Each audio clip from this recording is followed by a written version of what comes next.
दोस्तों, दुनिया में बहुत ही कम लोग ऐसे होते हैं जो मरने के बाद भी अपने कामों से हमेशा के लिए लोगों के दिलों में जिंदा रहते हैं।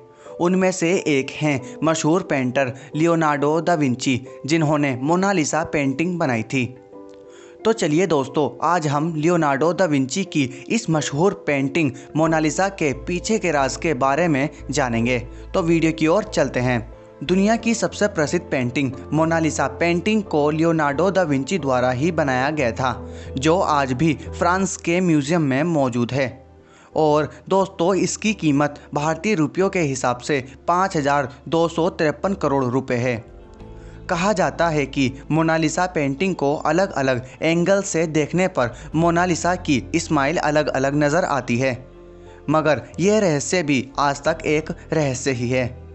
लियोनार्डो दा विंची ने इस पेंटिंग को सन 1503 में बनाना शुरू किया था, जब वे 51 साल के थे, और 2 मई 1519 में विंची पेंटिंग को पूरा किए बिना भगवान को प्यारे हो गए। और मोनालिसा को वैसे तो इंग्लिश में मोनालिसा लिखा जाता है, मगर उसका सही नाम मोनालिसा है। इटली में इसका मतलब माय लेडी होता है। यह भी कहा जाता है कि यह पेंटिंग नेपोलियन को बहुत पसंद आ गई थी, जिसके चलते उन्होंने यह पेंटिंग अपने कमरे में लगवा दी थी। सन 1757 में मोनालिसा पेंटिंग को फ्रांस के म्यूजियम में पाया गया था, लेकिन चौंकाने वाली बात तो यह है कि आखिर यह पेंटिंग वहां पहुंची कैसे। ये बात आज तक रहस्य ही बनी हुई है। सन 1951 में एक आदमी ने मोनालिसा की पेंटिंग पर पत्थर फेंका, जिसकी वजह से मोनालिसा के बाएं हाथ की कोहनी के सामने एक स्क्रैच आ गई। और फिर इस पेंटिंग की सुरक्षा को ध्यान में रखते हुए फ्रांस की सरकार ने उस पेंटिंग के लिए फ्रांस के म्यूजियम में एक स्पेशल रूम बनाया है, जिसका टेम्परेचर ऐसा रखा गया है जिससे पेंटिंग को किसी भी प्रकार का नुकसान ना पहुँचे। इस कमरे को बनाने के लिए म्यूजियम ने तकरीबन 50 करोड़ रुपए खर्च किए हैं। दोस्तों, इस पेंटिंग को वहाँ एक बुलेट प्रूफ शीशे के अंदर रखा गया है। 21 अगस्त 1911 को यह पेंटिंग म्यूजियम से चोरी हो गई थी। हैरानी की बात तो यह रही कि यह पेंटिंग 10 साल बाद फिर से वहां आ गई। 14 दिसंबर 1962 को यह पेंटिंग $100 मिलियन की थी, और गूगल के आज सर्च रिजल्ट से यह पता चलता है कि इस पेंटिंग की कीमत करीब 5,253 करोड़ है। वाकई कुछ तो है इस पेंटिंग में, जो उस ज़माने में इतनी सारी तकनीक उपलब्ध ना होने पर भी लियोनार्डो दा विंची ने ऐसी पेंटिंग बना डाली, जिसकी कीमत के आगे आज की आधुनिक तकनीक की कलाकारी भी घुटने टेकती है। लियोनार्डो दा विंची एक पेंटर होने के साथ साथ एक लेखक भी थे, लेकिन उन्होंने अपनी सबसे फेवरेट पेंटिंग मोनालिसा का कहीं पर भी जिक्र नहीं किया, जिससे आज तक यह बात भी रहस्य ही बनी हुई है कि आखिर वे औरत है कौन जिसको मोनालिसा पेंटिंग में बनाया गया है। लेकिन माना यह भी जाता है कि 2005 में एक लेटर मिला, जिसको अपनी दूसरी बेटी के जन्मदिन पर लियोनार्डो दा विंची के ही एक मित्र ने लिखा था। और अपनी दूसरी बेटी के जन्मदिन पर लियोनार्डो दा विंची से अपनी पत्नी जियाकोंडो की पेंटिंग बनाने को कहा गया था।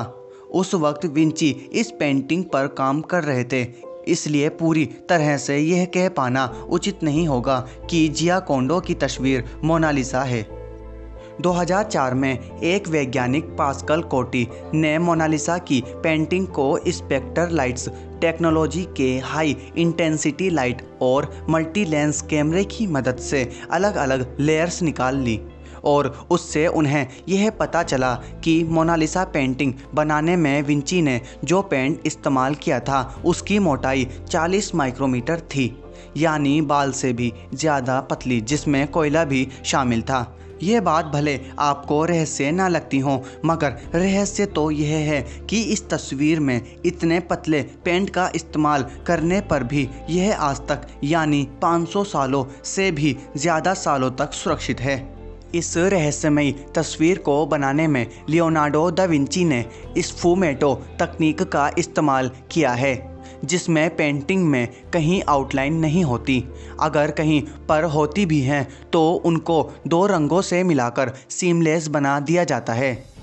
एक शोध से यह भी पता चला है कि मोनालिसा पेंटिंग में विंची ने कुछ शब्द लिखे जैसे LA रिस्पोस्ता SE ट्रोवा क्यू लिखे थे, जो इटालियन भाषा में थे और हिंदी में इसका मतलब है कि उत्तर यहाँ है।